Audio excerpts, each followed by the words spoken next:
রক্ত তারা পুশ করতেছে, আবার রক্ত রোগীর ব্লাডিং হচ্ছে, তারা ব্লাডিং বন্ধ করতে পারতেছে না সিজার করার পরে। হসপিটাল কর্তৃপক্ষ 5 ব্যাগ রক্ত দেওয়ার পরও তারাও আবার নিজেরা ব্যক্তিগতভাবে 3 ব্যাগ রক্ত দিছে, দিয়া মোট 8 ব্যাগ রক্ত দিয়া তারা 6 ব্যাগ রক্ত পুশ করছে, আর 2 ব্যাগ রক্ত আমাদেরকে দিয়ে দিছে। রোগীর অবস্থা খুবই গুরুতর খারাপ।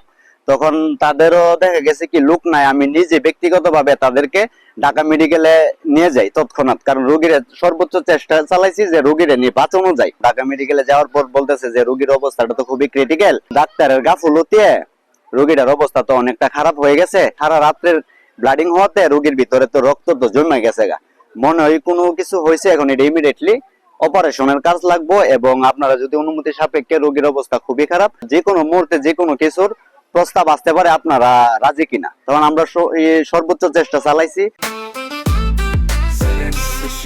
জেনেক্সে শিফট করো, লাইফকে লিফট করো।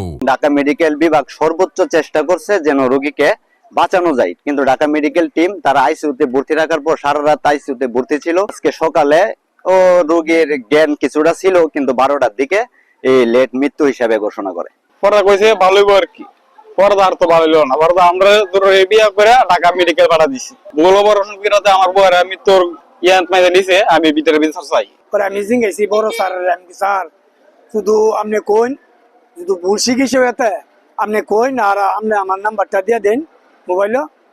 না যেটা হয়েছে এটা তোমরা যায়, তোমরা অন্য যায় তোমরা বুঝবা, আর আমরা অন্য যাইতে লাগে না, এরা জোর করে আমরা পাঠাইছে। আমি চাই আমার মেয়ের যেরকম বিচার না এরকম বিচার আলোচনার মাধ্যমে টাকা দিয়ে দিব বাচ্চাটারে।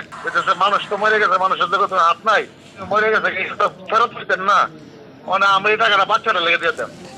এতটুকু বলছে, আমরা এটা মিউচুয়াল করে চিন্তা করলাম কানা ফিরা তো কষ্ট করে লাভ নাই, বলছে ডাক্তারে দিব টাকাটা, হেরালে দিব 4 লক্ষ। আলোচনা হয়েছে দূরে, থানায় বসে আপোষ হয়েছে, তদন্ত বিচার লেখা দিচ্ছে, লাস্ট লেগে থাকা মারি দিলাম মনে। তারা একটা লিখিত দিয়ে গেল যে না, আমাদের জুমা বেগম সে অসুস্থ হয়ে মারা গেছে, এই ব্যাপারে আমাদের কারোর বিরুদ্ধে কোনো অভিযোগ নাই।